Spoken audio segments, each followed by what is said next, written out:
तर भावांनो, बाळराजेंनी तलवार कशी काढली पाहिली का? आणि रुबाब तर एकच नंबर. तर मी आलोय शिरपूर आणि या ठिकाणी आज छत्रपती शिवाजी महाराजांच्या जयंती निमित्ताने गडकिल्ले बनवा या स्पर्धेचे आयोजन करण्यात आलेले आहे, ज्यामध्ये सर्व बालकलाकारांनी सहभाग घेतलेला आहे आणि जो तो त्याच्या परीने गडकिल्ले तयार करत आहे. आणि याच ठिकाणी माझी भेट होते या चिमुकल्या ध्रुव सोबत, ज्याने आज छत्रपती शिवाजी महाराजांची वेशभूषा परिधान केलेली आहे. आणि आनंदाची बातमी म्हणजे त्याचा आज वाढदिवस आहे, म्हणजे 19 फेब्रुवारी रोजी त्याचा जन्म झालेला होता. त्यानंतर मी हे चिमुकले बालकलाकार कशा प्रकारे गडकिल्ले तयार करत आहे त्याची पाहणी करण्यासाठी निघाल, तर माझ्यासोबत तुम्ही नक्की पहा.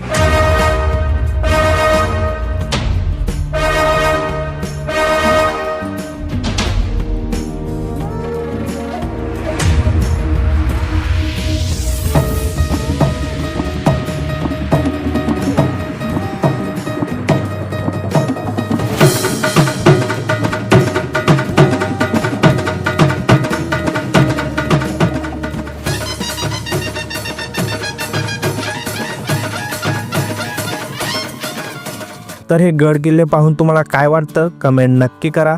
त्यानंतर माझी भेट होते आपल्या हेमंत दादांसोबत, जे सर्व गडकिल्ल्यांची पाहणी करत होते आणि ज्या बालकलाकारांनी जो गडकिल्ला तयार केला आहे तो आपल्या शिवाजी महाराजांनी कशा प्रकारे जिंकला होता त्यांना प्रोत्साहन त्याबद्दल माहिती देत आहेत.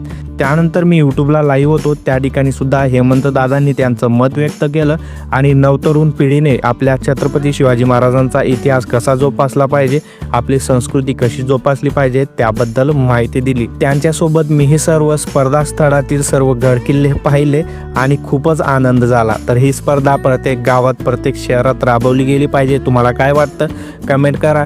आणि आज छत्रपती शिवाजी महाराजांच्या जयंतीनिमित्ताने तुम्हा सर्वांना शिवमय भगव्या शुभेच्छा. पुन्हा भेटू अशा एका नवीन ब्लॉगमध्ये. तोपर्यंत जय शिवराय, जय महाराष्ट्र, जय खानदेश.